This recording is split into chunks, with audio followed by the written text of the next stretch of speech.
La manière dont Dieu va t'utiliser, même quand l'Esprit va venir sur toi, va dépendre des compétences ou des capacités que tu vas présenter à Dieu. Pierre et Paul étaient tous les deux oints d'Esprit Saint et de puissance. Tous les deux avaient reçu le mandat d'aller et d'être des témoins du Seigneur Jésus en Jérusalem, en Judée, en Samarie, jusqu'aux extrémités de la terre. Mais quand tu vois la manière dont le mandat a été exercé, Pierre est plutôt resté autour de Jérusalem. Et on l'a appelé l'apôtre des Juifs. Tandis que Paul a commencé à Jérusalem, il s'est étendu en Judée, il est allé à Samarie et son influence à lui s'est propagée jusqu'aux extrémités de la terre. Paul, le Seigneur l'a utilisé pour annoncer l'évangile, proclamer la bonne nouvelle aux fils d'Israël, aux païens et aussi au roi. Nulle part il est écrit que Pierre est allé parler au roi. Parce que pour aller parler au roi, bien aimé, il faut que Dieu utilise quelqu'un qui a plus de capacité, quelqu'un qui a plus de vase, quelqu'un qui a plus d'envergure.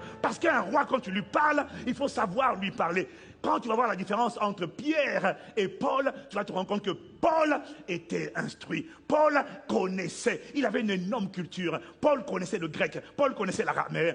Paul connaissait le romain, le latin. Paul connaissait même le crétois. Le gars était instruit. Les compétences, c'est comme des vases que tu présentes à Dieu. Parce que le Saint-Esprit, lui, il a envie de porter ton influence jusqu'aux extrémités de la terre. Et tout va dépendre des capacités que tu lui donnes. Le Saint-Esprit n'est pas limité. Lui, ce qu'il veut, c'est que ta lumière brille. L'étendue de ton éclat ne dépend pas de lui. Le même Saint-Esprit qui t'a utilisé pour faire des miracles, en fait, il aimerait t'utiliser aussi pour parler au roi. Mais tu vas dire quoi au roi? Là, ça va dépendre de ce que tu connais.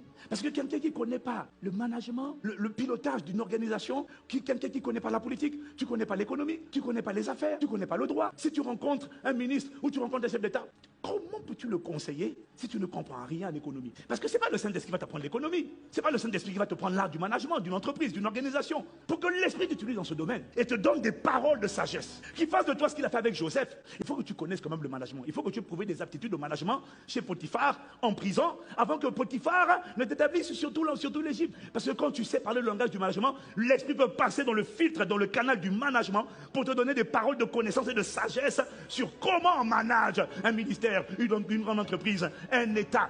Mais si tu n'y connais rien, parce que tu n'as pas appris ce genre de domaine, l'Esprit ne pourra pas t'utiliser dans ce genre de domaine. Quand le Saint-Esprit te parle, il te donne des paroles.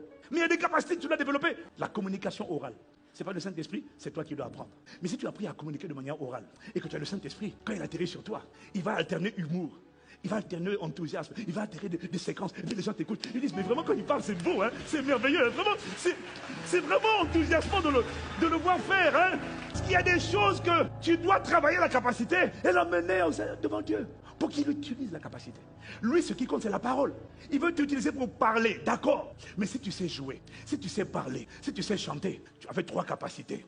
Quand tu les combines et que lui, il remet dans la parole, oh macarama, tu vois, tu donnes de l'amplitude à ton influence, de l'amplitude à ton impact. Le but de l'onction, c'est pas de mettre les capacités dehors et de dire, moi, je suis l'onction, je n'utilise que l'onction. Non, non, non. Il vient justement et puis il te dit alors, qu'est-ce que tu as travaillé? Qu'est-ce que tu as ajouté comme vase? Et tous ces vases-là, il va les utiliser et puis tu vas te déployer. Il va agir à travers toi.